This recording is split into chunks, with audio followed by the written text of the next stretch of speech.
साहेबांच्या टाचेखाली परडला जातो. अपहरण, अपमान, जुलूम, जबरदस्ती, अन्याय, अत्याचार, मंदिरांची तोडफोड, स्त्रियांची, दलधान्यांची लुटालूट थांबत नव्हती. जेव्हा आपल्याच घरात गोठ्यातली गाय आणि घरातील माय असुरक्षित होते, तेव्हा घरातलाच अंधकार मनात घर करून बसतो. अशा वेळी साधू, संत, लहान, थोर, लेकी, बाळी अवघा महाराष्ट्र देवाला गाराणं घालतोय. अरे जेजुरीच्या खंडोबा, पंढरपूरच्या विठोबा, तुळजापूरच्या भवानी आई, दार उघड, दार उघड आई, दार उघड.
सरते शेवटी देवानं गारणं ऐकलंच. शालिवन शके 1551 शुक्ल नाम संवत्सर, उत्तरायण शिशिर ऋतू, फाल्गुन मध्य तृतीयेला सायंकाळी शुभ लग्न उदित असता कलियुगातील नरसिंहाचा, ग्रहमंडलातील सूर्याचा, नक्षत्रातील ध्रुवाचा, या सम छत्रपती शिवरायांचा शिवनेरीवर जन्म झाला.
बालवयापासूनच शिवबांना माँसाहेब जिजाऊंनी रामायण महाभारतासारख्या गोष्टी सांगायला सुरुवात केली, ज्यामधून धर्म अधर्म, सत्य असत्य, न्याय अन्याय यातील फरक शिवबांना समजू लागला.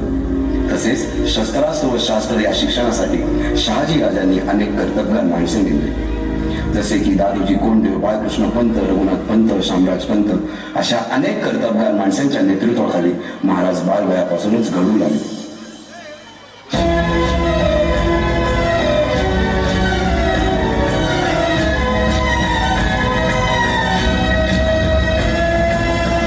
अर्जुन तूच केशव तू तुझा हो सारथी, तूच अर्जुन तूच केशव तू तुझा हो सारथी.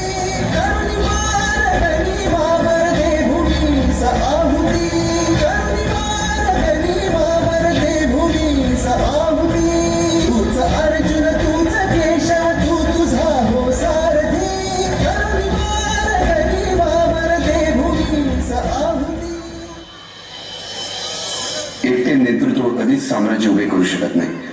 तशी कर्तबगार माणसे निष्ठावन मावळे घडवावे लागतात.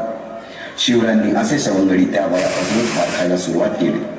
तानाजी मालुसरे, सूर्याजी मालुसरे, यसाजी कंक, सूर्याजी काकडे, बाजी जेदे आणि अशा अनेक सवंगड्यासमोर शिवबांनी शपथ घेतली स्वराज्याची, शपथ घेतली स्वराज्याच्या बांधणीची.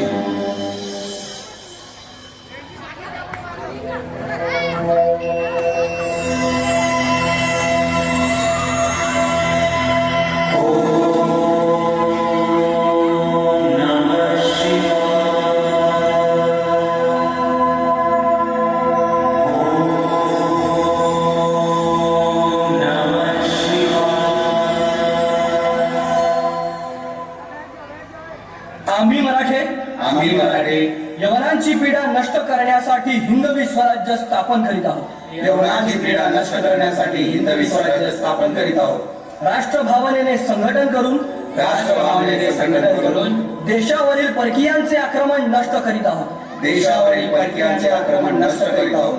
स्वकीय व परकीय शत्रूंचे उच्चाटन करण्यासाठी स्वकीय व परकीय शत्रूंचे उच्चाटन करण्यासाठी स्वराज्य स्थापन करीत आहोत. स्वराज्य स्थापन करीत आहोत. यात तू आम्हास यश द्यावे. यात तू आम्हास यश आहे. हे राज्य व्हावे, हे राज्य व्हावे, ही तर श्रींची इच्छा. ही तर श्रींची इच्छा. रायरेश्वरासमोर शपथ घेतली आणि स्वराज्याची गोडदोड सुरू झाली. तोरणा किल्ला घेऊन स्वराज्याचे तोरण बांधले. पुढे मुरुंब देवाचा डोंगर, कुवारी गड, सुभान मंगल, कोंढाणा, शिरवळचा किल्ला, पुरंदर आणि 12 मावळ स्वतंत्र झाला. पुढे राजांनी पराक्रमाने जावळी देखील घेतली. परंतु त्यानंतर स्वराज्यावर ओढवले भले मोठे संकट. ते संकट म्हणजे अफजल खान.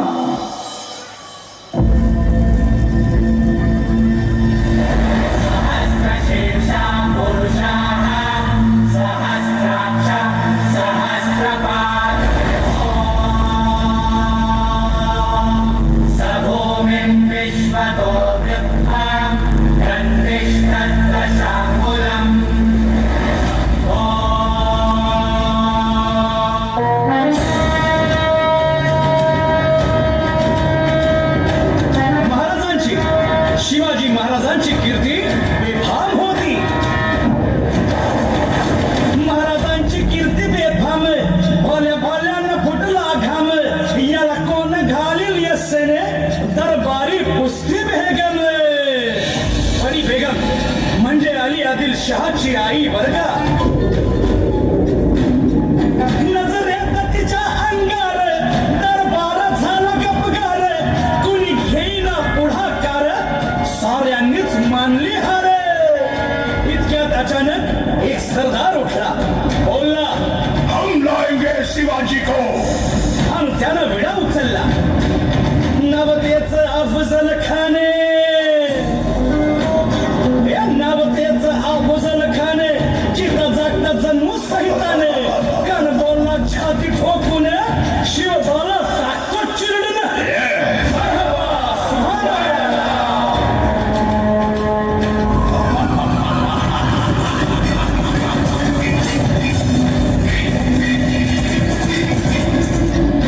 शिवबाचं काही खरं नाही. इकडं निजाम, तिकडं मोगल, पलीकडं इंग्रज. जो तो हेच बोलू लागला. महाराज, आपला जीव मोलाचा आहे. खानाचं सैन्य अफाट आहे. त्याच्यासमोर आपला टिकाव लागणं अवघड आहे. काही दिवसांसाठी आपण कुठेतरी अज्ञातस्थळी निघून जाऊ. काय म्हणालात रायबा? मासाहेब, आम्हाला आमच्या जीवाची पर्वा नाही. राजांचा जीव वाचणं गरजेचं आहे. रायबा, शिवबा केवळ आमचा पुत्र नाही, तर अवघ्या मराठी जनांचा स्वाभिमान आहे. या मातेने आपला पुत्र गमावला तरी 72, परंतु भ्याडपणे पळून जाऊन या मराठी मुलखाचा स्वाभिमान गमावता कामा नये. अशा वाघिणीचा मासाहेब, आपला पुत्र आणि मराठी मुलकाचा स्वाभिमान विजय तिला लावूनच परत. अशा वाघिणीचा छावा, गनिमान कसा ठेचावा, डोक्यात नेहमी कावा, भेटीचा धाडला सांगावा. खानाच्या भेटीसाठी महाराजांना एक शानदार शामियाना उभारला होता. आणि अशा शामियाना कान डौलत डुलत आला, कान डौलत डुलत आला. सय्यद बंडा त्याच्या संगतीला, सय्यद बंडा त्याच्या संगतीला, शिवबाच्या संगती महाराज. राजाला पाहून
महाराजांनी स्वराज्यवाढीची मोहीमच हाती घेतली. पाहता पाहता पन्हाळ्यापर्यंतचा प्रदेश जिंकून घेतला. कोकणी ताब्यात घेतले. सर्वत्र फक्त विजयच विजय दिसू लागला. हिंदवी स्वराज्य वाढू लागले. अशा या वाढत्या हिंदवी स्वराज्यावरती संकटे येतच होती. पुढे स्वराज्यावर संकट आले ते म्हणजे सिद्धीचे. सिद्धी जोहरचे. सिद्धीने सुमारे 4 महिन्यापेक्षा जास्त पन्हाळ्याला वेढा घातला. या वेड्यातून महाराजांना सुटकेसाठी बाजीप्रभू देशपांडे, शिवा काशी व अनेक बांधवांनी पराक्रमाची शिकस्त दिली.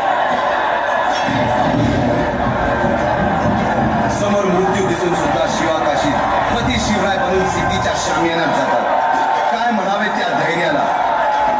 पावनखिंडी 3000 गनिमांची अवघ्या 300 मावळ्यांना घेऊन गोडखिंडावरून धरली आणि बाजीप्रभूंनी राजांना पुढे जाण्यास सांगितले. काय म्हणावे त्या शौर्याला. राजे लाख मिले तरी चालतील, परंतु लाखांचा पोशिंदा हा जगलाच पाहिजे. जा राजे जा, फक्त एक करा. विशाळगडावर पोहोचल्यावर तोफेचे 5 बार द्या. तोपर्यंत हा बाजी या खिंडीतच गनिम रोखून ठेवतो. पुरंदराच्या तळावेळी मुरारबाजींना माझ्या सैन्यात आलमगीर बादशाहकडून मनसब देतो असे आम्ही सांगणार. त्या दिलेर खानासमोर मुरारबाजी स्वराज्याच्या पायी वाहिलेल्या निष्ठेला आठवून तांडव करतात. काय म्हणावे त्या स्वामी निष्ठेला. पुढे राजांना आग्र्याला जावे लागले. तेथील औरंग्याच्या मगरमिठीतून निष्ठून आल्यावर तहात दिलेल्या किल्ल्यापैकी जेव्हा कोंडाणा घेण्याची वेळ आली तेव्हा स्वतःच्या मुलाचे लग्न बाजूला ठेवून सुभेदार तानाजी मालुसरे पुढे आले. काय म्हणावे त्या त्यागाला. ही मोहीम मॅच फत्ते करणार राजू. आधी लगीन कोंढाण्याचं, मग माझ्या रायबाचं. अशा या स्वराज्याच्या यज्ञकुंडात अनेक महावीरांनी शौर्याची, निष्ठेची, त्यागाची संगीता धारण करून आहुती घेतली. अशा कित्येक महावीरांनी पराक्रमाची पराकाष्ठा करत स्वराज्याचे एक एक दगड, चिऱ्या, पायऱ्या बसवल्या, घडवल्या. एक एक बुरुज बांधला गेला आणि आता वेळ आली त्या बांधलेल्या भक्कम गडावर विजयशी धारण केलेला भगवा ध्वज चढवण्याची, म्हणजेच आपल्या महाराजांच्या, शिवरायांच्या राज्याभिषेकाची.